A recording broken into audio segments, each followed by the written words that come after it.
Alright, so I'm back to show you the cutting board catch job, so to speak. Remember I told you I covered the cutting board with the plastic. This has been here for several days, so it's dry now. And I really just want to show you how easy it is. You can use paint and make a skin, or you can use this plastic on your surface. It doesn't have to be this spinning surface, but you can use it on the surface to create what I call paint skin pieces. So I want you to see how easy this comes off. It's just peeling right off.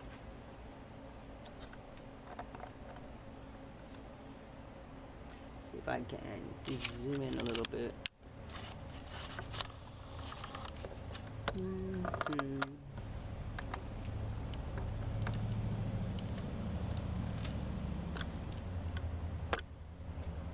And you can see how it's on here, but it just peels right off. And of course, sometimes the color that you see on one side would be the same color you see on the opposite side. So let's see if I peel a little piece. I'll go back out so you can see. Just grab under, get it to come up off the plastic and peel.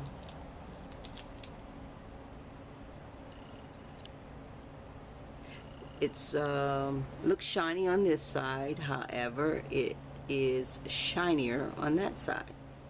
So the side that is on the plastic itself is going to be the really shiny side. And as you can see, there's a lot of that lime green showing through there, but not so much showing on this side. And that comes from the layering effect that it had when I was pouring. So I did several pouring paintings, but it comes right off. And I will peel off as much of this that will come off. I will peel it off before excuse me, I engage in another pouring project. Let's see, there's a little red here, just little small dots came off. And the reason being is because it's already showing some nice patterns. And if I do another pouring project, it will come right on top of this, and all of this will be covered. So as you can see, that one came up pretty long. That's because the paints overlap, but you can cut these and fill them in. They're good for doing collage work on other paintings, or doing some type of scrapbook project. So I want to see what is going to come off on this here. There's a lot of blues. You just peel till something comes up. And some areas are thicker than others. If the paint, I will tell you, if the paint is thick in an area, it will come up easier. And some pieces and edges are really fragile. However, when you're doing your painting or your scrapbooking, see, that piece wants to come. I'm peeling it up. Now, this is stuck on the painter's pyramid, and part of it peeled right off. And I'm not even going to try to take this off, because when the layer of paint on the painting pyramid gets thick, it will peel right off. This will peel off, but I like to have a substantial piece that peels off. I love adding these to paintings, collaging them onto a painting to give me texture. Sometimes I use some of the paint color that you see, and it'll show through whatever the work is I'm doing, and sometimes it doesn't. But I love to add this so that I can get texture. Now it's stuck to that piece of tape right there, so I'm gonna get it off of the tape. And I lost that piece that's on top of the tape. Let's see if it peels off that painter's tape off the top of it. So we know painter's tape is used to keep the paint from getting on the surface of something. And I want to see if this will peel off the painter's tape. So it may peel off better if it was a thicker layer. It's trying to peel off, but not without a fight. So it's really trying to stick to the top of the painter's tape. And the part that it stuck to the surface is really, really dull, and that came off the painter's tape. The top side was a little shiny. But when you stick it onto plastic, and it can be any type of plastic. This was the shrink wrap plastic off of a canvas. I usually use saran wrap, so when I store these pieces, I'll show you how I store them. I store them in between sheets of saran wrap. I used to store them in between sheets of parchment paper or wax paper, because you get so much on a roll, and I didn't think it would stick, but sometimes it does stick to it. And so this is really coming off here, here, and here. I just poked that, and that's really, really thin, so I'm going to pull it off because that's super thin. And I don't want it really bunched up, and that's what it's doing. As it folds over on itself, because it's so thin, it's sticking together. So I'm just going to lay that super thin piece down there. And then I'm going to, this side is super thin. That is really thick. This part where the white is thick, and then here is kind of thick. I'm going to pull this off. It is just like a skin. It's super thin. Now what I normally do to store these is I will group them. I will sort them on the basis of color. Since these have so much different paint on them, colors on them, I have an area that is mixed. And I don't know which side I'm going to use until I'm using it. So that's a nice piece. It's got a lot of that nice color blue, that mixture from the pour, medium, and this side is more of just paint, whereas the top side, it still shows the swirls and some of the cells. But that's what I would do. On these pieces that are thin, I wouldn't even try to pull them off. I'm going to leave them on there, because another layer and another layer will come on there and make that thick enough. I like them kind of thick. And another layer will come on there and make that give it a little bit more girth to it. I don't like to pull up the thin pieces. That one is a good bit. So that's what I do. I peel up the thicker pieces and leave the thin pieces on there to get overlaid with another paint. Okay, and I'm going to show you, I'll just show you what that's on the tape. I'm not even concerned with what's on the tape, because I want the tape to stay down to hold this. This can be used over and over and over again. So the rest of this will stay until later. And I will show you what my storing looks like.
please remember that this is my print, one of my print tables, and it's glass. If you're working on a glass surface, you can treat it just like you would treat the plastic. You just use, you just peel the paint up once it dries, or you can use one of the the paint scrapers that you can pick up, really nice large size ones from the hardware store, and you can just start out and peel the paint up off the glass. That's why I love this is a makeshift box, and this is full of the paints. Sometimes I'll separate them with a piece of foam board that's sitting on top. I recycle as much as possible. So this is a cover off of one of the sketch pads and art papers. I also have in here some wax papers. And I'll show you, as I said, I didn't know I had so much. I haven't done a painting with these in a while. But they will sort of stick to the paper. Not really bad. Sometimes the wax paper will come off on it, and if it does, you can, and that bothers you, you can take a little water and wet it and it'll roll right off. These have all, these are some of the other skins that I did. As you can see, gorgeous colors. Cells and colors. What I do is I try to make sure when I put them on here, I keep them all kind of sorted. I'll put the dull side up and the shiny side down, and then I know when I get ready to use it, I just keep it uniform like that. These are some of the cells that I did. I did some other cells, painting cell, not cells, skins, by just mixing paint. See, it's stuck to the top of this. This is where it should be laying, but these are stuck to the top. And I will leave them there until I get ready to use them. These are the mixed areas, and now you see the yellows. Put this on top of here. And these are done with plastic. So I won't lose anything with the plastic, and if they stick to the plastic, I won't lose anything by sometimes ripping it. It will peel right off of the plastic. Even if it sticks, it'll still peel off. And that's a couple of layers of yellow right there. The reds, purples, reds, the blues. I'm looking to see what I was doing was, which is kind of helpful, is because a roll of wax paper or parchment. I prefer wax paper. The parchment paper you don't get as much, but the wax paper you can use it and put a tab on here, and on the tab you can write the color, and then pile some more on top, do another tab, another sheet, and more color. So let's slide this in here.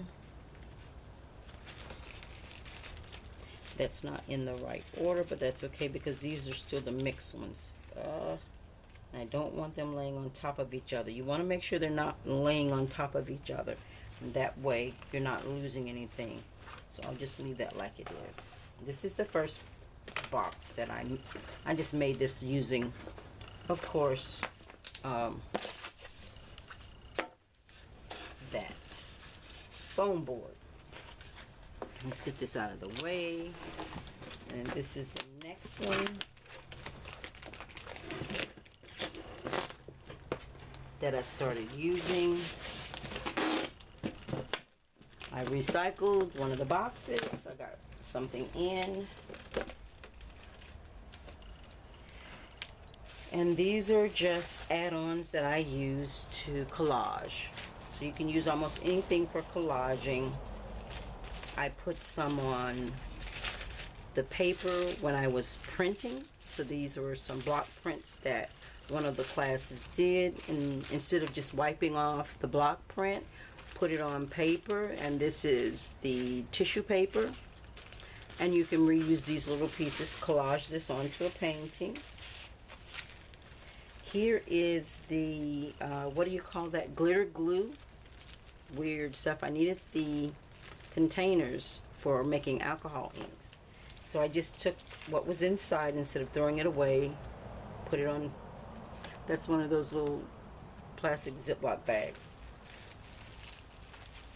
But as you can see, because of the glue, it doesn't hold up like the acrylic paints, because the acrylic paints are a polymer, and I guess it doesn't have enough glue in here to really keep it together, so it cracks. But you can peel these off and use sections. Both sides show the glitter. So that's what I did. That's what's in here. At the top was some of the glitter glue. And then you get into, now, your sheets of saran wrap, plastic wrap, can be as large as the container you put them in. They can be as large as you want, but I try to keep them as large as the container that I'm storing them in. And these are all, looks like most of these are mixed pieces. Now what I like to do, just like with anything else, that one is mixed, and this is another box. I did not separate these with paper tabs that have the color written out on the side. And I have the reds together. I don't use that much orange, so I put the oranges in with the yellows here on this. But I tend to, when I store them in my container, I tend to put the warm colors together, yellow, orange, and red, and I keep the cool colors together, the blues, the purples, depends on how they're shaded, the blues, the purples, and the greens, or are your cool colors, and I tend to keep those together. Black, I keep them totally separate, and white is totally separate. Now when I do a black or white, it has to be mostly black or mostly white. It usually has very little of any other color in it, or none of it at all. So if the piece is all black, I'll add it to the black section, or white, I'll add it to the white section. Like these sections here are all white, because when I'm looking for that just right piece that needs white or black, I want just that color, and I don't want these other colors mixed in. So I tend to separate those colors. Even with the other ones, I guess you would say the majority of the colors on here is the color that I'm trying to place on that layer. So if these were all yellow, then the color would be primary yellow. Let's see. So this is mostly yellow. It has a little bit of this green on it here to the side. This side has some other colors on it, but because this side is mostly yellow, I would collage it down with this yellow showing, and I would pop this off. I wouldn't even have that on there because I want yellow. And this would go to the mixed section, or whatever color it is. There.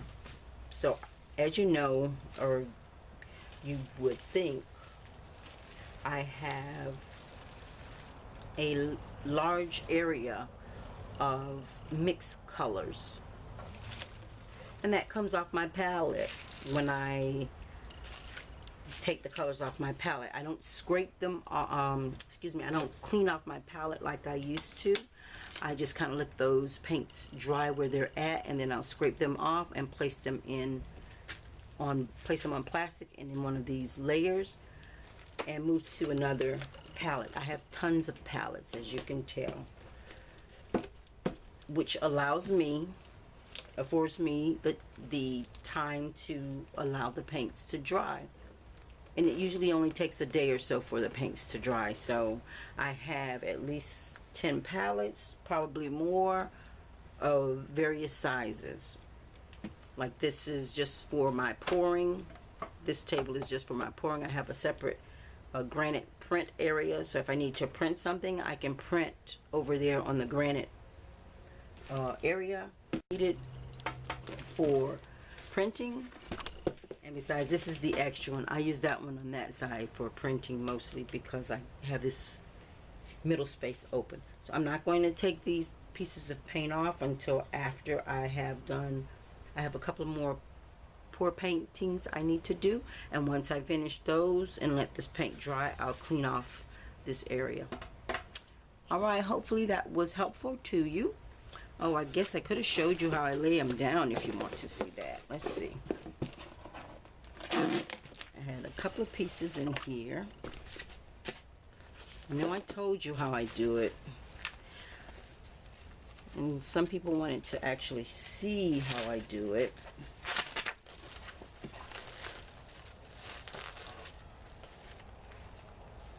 So what I'm doing is taking a piece of that cardboard. It's not cardboard, that cover, just for it to be sturdy. Here's the plastic. I'm going to lay it down on top of this. And it's sized to fit into, I'm going to just sit it on top of here so it makes it easier to maneuver. Alright, these are mixed pieces, and all I'm going to do, I appear to be putting the shiny side down. So I'm going to just lay the shiny side down here and do it almost like a jigsaw puzzle, really. Another piece. I'm just double checking shiny side down. I don't want to overlap them. And if I need to put room in between them, I can. I can even do this. You know, I can kind of move it, tilt it, and slant it so that it fits on there like I want it to. Here's another piece here. These are all mixed pieces that I'm placing. Keep the plastic as flat as possible. Lay the paint on it, but not across the edge. Keep the paint on the surface of the plastic. There's another piece here. Some of these pieces are not real flat, which is fine. That's there. Usually I keep the dull side up because it's all dull, but I like that red on the bottom of that, so I'm going to flip that because I may not pay attention to that later.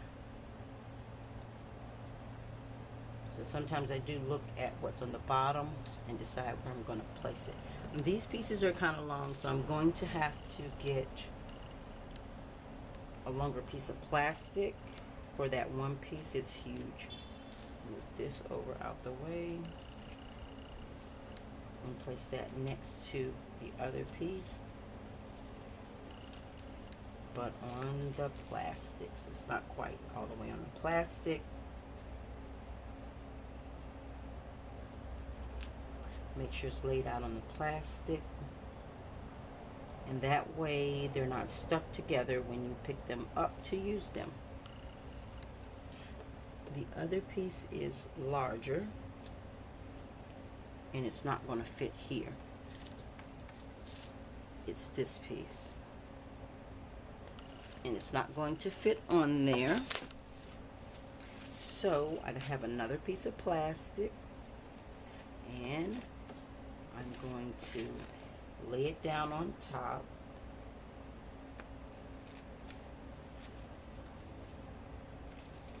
I'm going to space this off a little bit more since I'm not going to, I'm being really OCD right now, sorry about that. I'm going to just bring it back down a little bit. I'm not going to space it all the way out because I may come up with some other pieces and I can just fill in this other spot. However, I have this other piece of plastic. I'm going to place it down on here. Your main thing is just to keep everything flat and not overlap. That's the opposite side. This is more interesting, and I'm going to just come over here on this side and lay it down. That's not going to work. I'm going to have to slant it so that it stays completely on the plastic and lay flat. And then all I have to do is, when I get more, just lay some on that side and some on this side, and that's all it is. Let me bring this over.